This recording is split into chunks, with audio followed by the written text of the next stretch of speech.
Tah palebah dieu nu rada teu ngarti teh.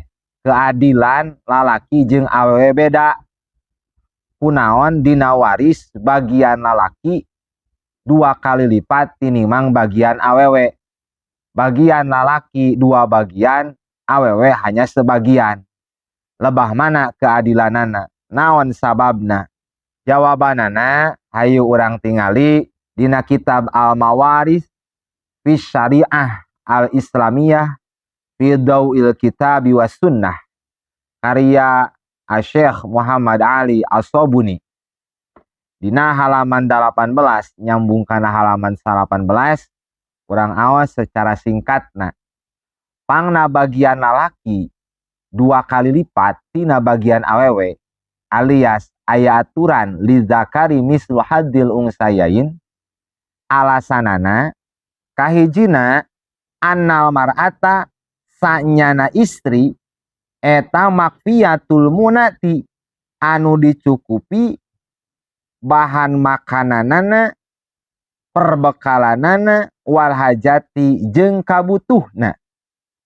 Atuh panafaqatuha maka ari nafakahna ieu si mar'ah biaya hidupna si mar'ah eta teh wajibatun anu wajib ala ibniha ka budak lalaki na ieu si mar'ah au abiha atawa ka bapana ieu si mar'ah au akhiha atawa dulur lalaki na ieu si mar'ah wa ghairihim jeung lian tinu kabeh anak bapa dulur lalaki minal aqaribi ti pirang-pirang karabat.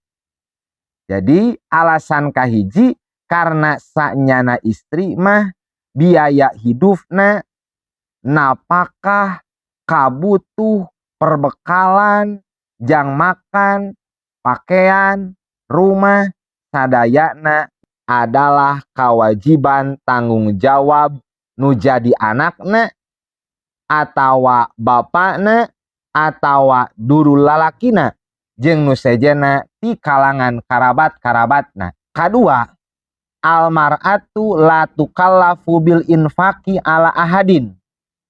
Awewe mah teu diperdih nganapakahan ka saurang-urang acan. Bi khilafi rajul, berbeda dengan lelaki. Fa innaha mukallafun bil infaqi. Lalaki mah diperdih dituntut ku agama supaya nganapakahan alal ahli ka kulawargana wal aqrabai para karabatna wa ghairihim jeung nu sanes-sanesna mimman tajibu alaihi nafaqatuhu ti jalma-jalma anu wajib dinapakahan ku eta lalaki. Jadi nomor kaduana awewe mah teu diperdih nganapakahan ka saurang-urang acan. Berbeda jeung lalaki, lalaki mah diperdih nganapakahan kulawargana karabatna jeung jalmi-jalmi anu wajib dinapakahan ku manehanana.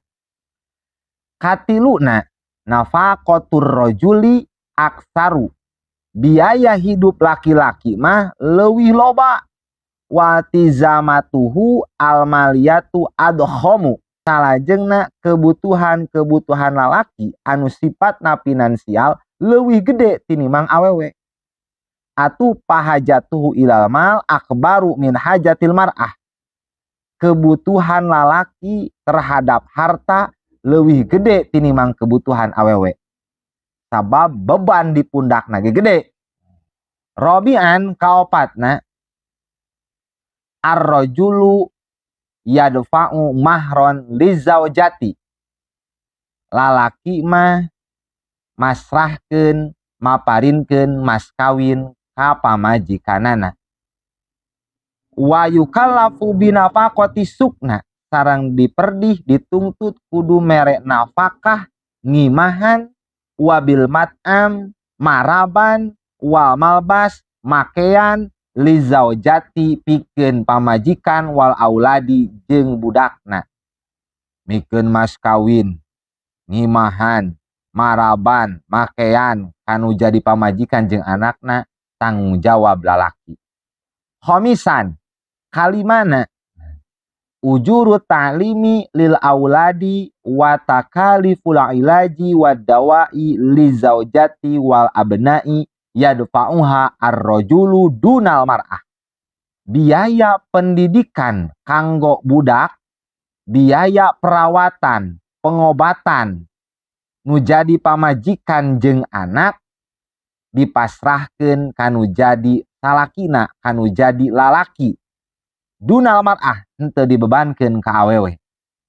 Ila akhiri ma hunalika minal masorifi wan nafaqat. Sareng nu sanes-sanesna tina pirang-pirang ngolah harta jeung nafaqah allati hiya ala kahili rajul sadayana dibebankeun kana pundakna lalaki. Walati yukalafu biha bimuqtados syariatil islamiyati al-gharra. Tuntutan eta pamerdih eta teh lain kahayang salaki, lain kahayang adat, tapi tuntutan eta teh tuntutan syariat Islam jang lalaki. Wabi amril hakimil alim, sarang tuntutan eta teh perintah zat Allah nu maha bijaksana tur maha uninga. Ceuk Allah liyunfik dzu sa'atin min sa'atihi wa man qudira alaih rizquhu falyunfiq mimma atahullah. Jadi kesimpulanana awewe mah sabagian teh weuteuh. Lalaki mah dua bagian teh kaditu kadieu loba beban. Nganapakahan anak, nganapakahan pamajikan, nganapakahan dulur awewe lamun sakira-kira eta dulur awewe can kawin. Hek bapana geus maot. Kan eta tanggung jawab dulu lalaki. Lamun can kawin mah, lamun geus kawin mah tanggung jawab salakina. Matak dicontohkeun ku Syah Ali As-Sobuni, lamun lalaki menang warisan 2 juta, awewe menang warisan 1 juta, nu awewe mah eta 1 juta teh weuteuh. Lalaki mah nu 2 juta eta, lamun dipake kawin 2 juta eta beak jang mas kawin oge. Can kudu nganapakahan anak pamajikan. Tapi lamun awewe menang 1 juta contohna, manehanana kawin jeung lalaki. Ku salakina eta dibere mas kawin contoh 3 juta atawa sarua 2 juta.